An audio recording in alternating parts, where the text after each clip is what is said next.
Hello again from Educator.com, and to continue with vocabulary, we're actually going to learn the tough words now. We're going to learn what we do when we go over scientific and technical terms. The plan here for this lesson is pretty simple. We're going to learn technical words first, and I'm going to kind of explain what I mean by that. And I'm going to give you a sentence and a definition about what that is. And finally, we're going to figure out what we do when we run into those big scientific words like game theory or Cambrian explosion. And then we have to do a little bit of scientific learning to figure out what those words mean. Skills you learn here will be important for any time you're reading a book or an article or doing some research, and it has to do with some very specialized area of study. So first off, why do this? Well, so far we've learned that using context is a great way to figure out a definition of a word, and then looking at the root words is even better, and then finally we look at the dictionary. But what do we do when all three of those things together aren't working as well as they should?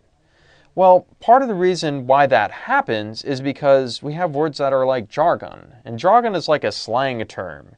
When I used to teach, I would sometimes hear, some of these students and basically, the inner city of Los Angeles, say words like shake the spot.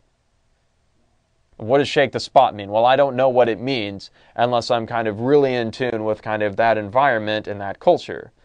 And kind of the same way, a lot of specialized subjects like history, science, psychology, anthropology, astronomy, whatever it is, have their own jargon. And words and phrases mean certain things, and you have to kind of know what they mean. And you'll read articles by people who just kind of assume that you know what this jargon and technical terms means, and they'll just keep on rolling by without giving you a lot of clues as to what it means. But even if they're not just jargon, sometimes these words can refer to entire concepts.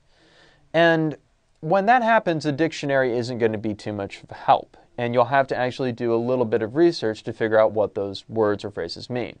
And we'll find out what those are later, and I'll give you some examples and help you with those. But don't worry though, it's the jargon, the really simple ones that you can just go straight to a dictionary for and get without any problems that are going to be on those entrance exams. However, when you're reading along and you're reading a big paragraph, don't be afraid to do a little bit of research when they refer to large concepts.